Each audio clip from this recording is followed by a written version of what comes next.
হাসিনার ন্যারেটিভ কি? হাসিনার ন্যারেটিভ হচ্ছে ডেভেলপমেন্ট। সে বলতে চায় গণতন্ত্রের দরকার নাই, উন্নয়ন হলেই সব ঠিক আছে। আগুন লাগলো, নিভানোর পানি পাওয়া যায় না, কারণ সব জলাশয় ভরাট করে ফেলছে হাসিনার দস্যুরা। এই হাসিনার শাসনে মোদি নদীগুলোকে মারছে, বাংলাদেশের নদীগুলোকে, যেই নদীগুলো বাংলাদেশের পরিবেশের প্রাণ। সব কয়টা নদীর উজানে বাদ দিয়ে পানি প্রত্যাহার করছে ইন্ডিয়া। আর হাসিনা নির্মম, সে গুম করে, ক্রস ফায়ার করে, তাই না? আজকে আমি ভিন্ন একটা আলাপ করব। আলাপটা শুরু করব যেখান থেকে আর শেষ করব যেখানে, তা দেখে আপনাদের অনেকেই তাজ্জব হয়ে যেতে পারেন। আজকের আলাপ তরুণদের মন নিয়ে, না তরুণীদের মন নিয়ে না। তরুণীদের মন নিয়ে আলাপ করলে অবশ্য ভিউ বেশি হতো। আমাদের দেশে মন খোঁজার একটা সিলসিলা আছে। সফা খুঁজছিলেন বাঙালি মুসলমানের মন, বলাই বাহুল্য তিনি খুঁজে পান নাই। যাই হোক, কেন তরুণদের মন নিয়ে আলাপ করাটা জরুরি? কারণ হচ্ছে তরুণেরাই আগামীর পৃথিবীর নির্মাতা। দুনিয়ার পরিবর্তন আনে তরুণেরা। তাই রাজনীতিকে হতে হয় তারুণ্যমুখী। অনেকে বাংলাদেশের ছাত্র রাজনীতি নিয়ে ভিন্ন কথা বলতে পারে, ভিন্ন মতামত দিতে পারে।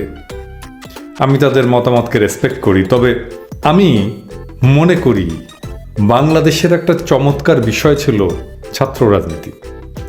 এতে শুধু নেতৃত্বই তৈরি হতো না, রাজনীতি তারুণ্যের আকাঙ্ক্ষাকে, তারুণ্যকে বিবেচনায় নিতে বাধ্য হতো। যাই হোক, আলাপে আসি। এটার প্রকৃষ্ট উদাহরণ হচ্ছে আমাদের স্বাধীনতার সংগ্রাম। শেখ মুজিবকে 4 খলিফা বাধ্য করেছিল স্বাধীনতার ঘোষণা দিতে। আবার 90-এর আন্দোলন, 3 দলের রূপরেখা, এইটা করার জন্যে ছাত্র নেতারা জাতীয় নেতাদেরকে অবরুদ্ধ করে রেখে তারপরে 3 জোটের রূপরেখা স্বাক্ষর নিয়েছিল। যাই হোক, আলাপে আসি।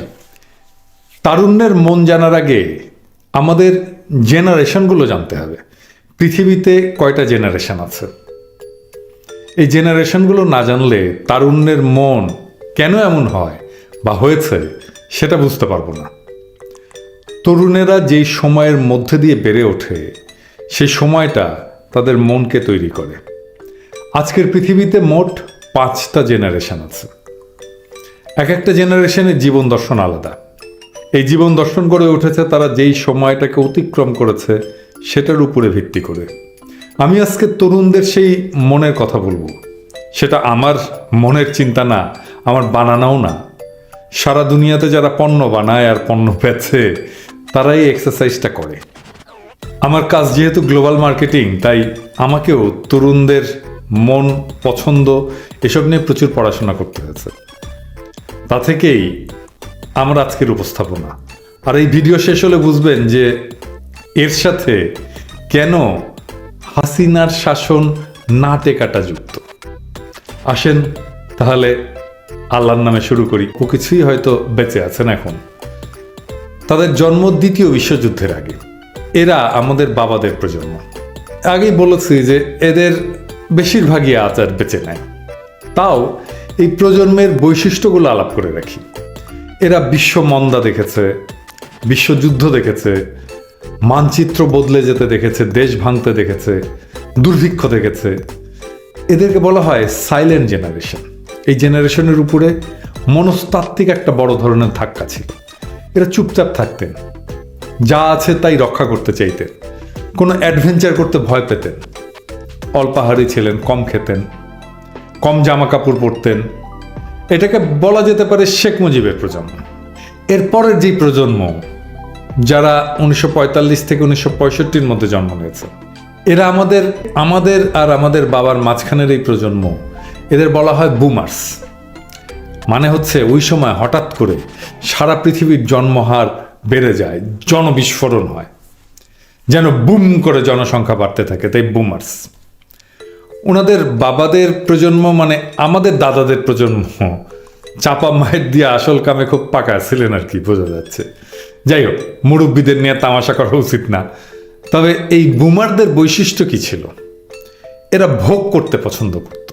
এই যে হাসিনাকে দেখেন না, শাড়ি পাইলে দেওয়ানা হয়ে যায়, দামি ঘড়ি পাইলে দেওয়ানা হয়ে যায়, বেনজির, ওকা, ওকা শুনলাম যে স্কার্ফ, আমরা যেটাকে মাফলার বলি আর কি, সেইটা কিনে 1 লাখ টাকা দিয়া বা তারও বেশি।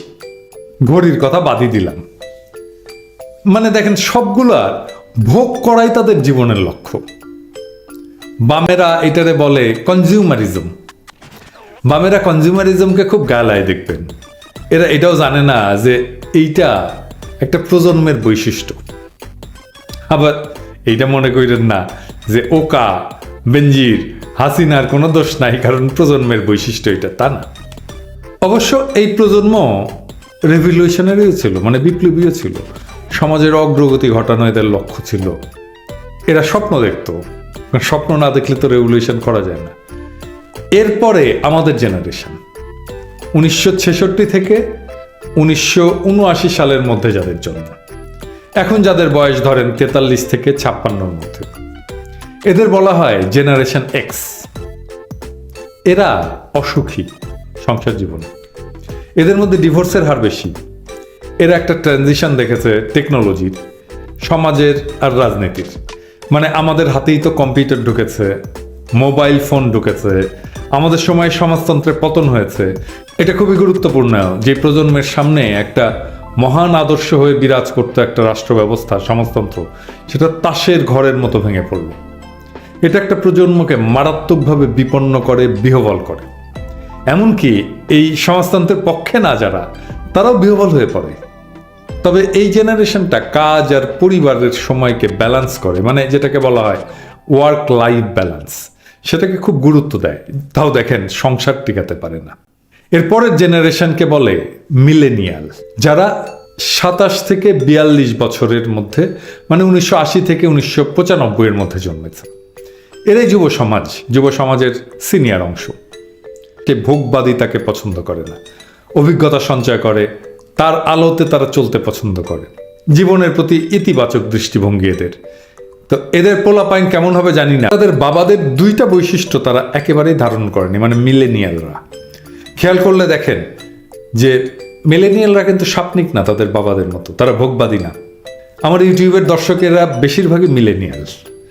এরপরে আসেন, এদের বলা হয় জেন জে বা জেন জেড, আমাদের সন্তানেরা।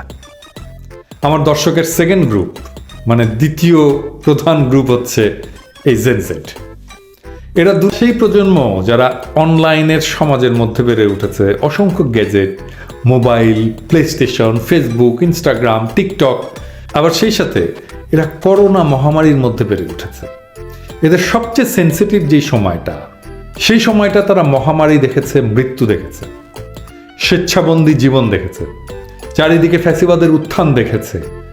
একদিকে মোদি আর একদিকে ট্রাম্প, আর আমাদের কাঁঠাল রানে তো আছেই। মানুষের সভ্যতার অন্তঃসার শূন্যতা তারা দেখেছে। তারা এটা উপলব্ধি করেছে প্রকৃতির শক্তি। তারা বুঝেছে এই করোনা এসেছে আমাদের অবিবেচকের মতো প্রকৃতির সাথে আচরণের জন্য। এরা ক্লাইমেট চেঞ্জ দেখেছে, দাবানল দেখেছে, ভূমিকম্প দেখেছে, প্রকৃতির অদ্ভুত খেয়াল দেখেছে, এমনকি খাদ্য আর জ্বালানির সংকট দেখেছে। এরা পুরাই ডিজিটাল। এরা ইনফরমেশন নেয় অনলাইন থেকে, পণ্য সম্পর্কে জানে ইনস্টাগ্রাম থেকে। আমাদের নেতারা বলেন যে আমাদের ফেসবুক নাই। আরে বাবা, আপনার ফেসবুক না, আপনার যদি ইনস্টাগ্রামও না থাকে, টিকটক না থাকে, তাহলে তরুণেরা আপনাকে আর চিনবেই না। আমি সেই জন্য আমার কন্টেন্ট ইউটিউব আর ফেসবুকে কপি না করে টিকটকে চালাতে বলি। সেদিন দেখলাম যে আমার একটা ক্লিপ টিকটকে 10 মিলিয়ন ভিউ হয়েছে, ভাবেন তাইলে। তবে এই জেনজেডের, মানে এই জেনারেশনে, আমাদের ছেলেদের জেনারেশনে, আমাদের সন্তানদের জেনারেশনে এদের অ্যাটেনশন খুব কম, 8 সেকেন্ড মাত্র। তারা দ্রুত তাদের পছন্দ বদলায়। এদের সবচেয়ে বড় আশঙ্কাগুলো কি? 1 নম্বর আশঙ্কা জীবনযাপনের ব্যয়, 2 নম্বর আশঙ্কা পরিবেশের বিপর্যয়, 3 নম্বর বেকারত্ব, 4 নম্বর হতাশা, 5 নম্বর যৌন হয়রানি। এই ভিডিও যেদিন রেকর্ড করছি সেদিনই এক তরুণ একটা বিশাল সুইসাইড নোট লিখে আত্মহত্যা করেছে। অনলাইনে আলাপ হচ্ছে, অনেকে অনেক রকম তত্ত্ব দিচ্ছে, কিন্তু ফ্যাক্ট হচ্ছে সারা দুনিয়াতেই সুইসাইড রেট বেড়েছে। এটাকে বলা হচ্ছে করোনার প্রভাব। আর এটা ইয়াংদের মধ্যে সবচেয়ে বেশি। এই যে দেখেন, এইবার আসেন সবচেয়ে গুরুত্বপূর্ণ তথ্যদের 93% আর মিলেনিয়ানদের 84%, মানে বিশাল অঙ্ক, তারা মনে করে ভবিষ্যতের জন্য ক্লাইমেট চেঞ্জ বা পরিবেশের বিপর্যয় মোকাবেলা হবে সবচেয়ে গুরুত্বপূর্ণ। জেনজে আর 57% মিলেনিয়ান মনে করে ইকোনমিক গ্রোথ বা উন্নয়নের চাইতে পরিবেশের সুরক্ষা বেশি জরুরি। এই তথ্যের গুরুত্ব কোথায় বলেন তো ভাই? এই জায়গাটাই আগামীর রাজনীতি। হাসিনার ন্যারেটিভ কি? হাসিনার ন্যারেটিভ হচ্ছে ডেভেলপমেন্ট। সে বলতে চায় গণতন্ত্রের দরকার নাই, উন্নয়ন হলেই সব ঠিক আছে। অল্প গণতন্ত্র, অধিক উন্নয়ন। আর তরুণ যুবকের কাছে উন্নয়ন গুরুত্বপূর্ণ না। দেখলেন তো, এটা পিনাকির কথা না, এটা গবেষণার কথা।